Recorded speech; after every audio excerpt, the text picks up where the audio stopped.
А это локомотив компании Invicta, это печь-камин Invicta Shaman.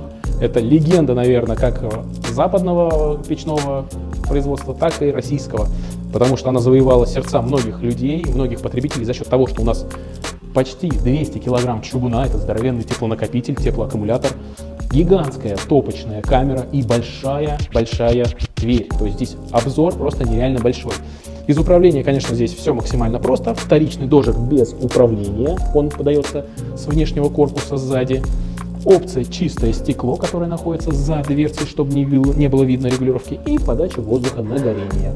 В принципе, это основные регулировки. Камин работает как в длительном режиме горения, так и в интенсиве. Мощность устройства 14 киловатт, диаметр патрубка.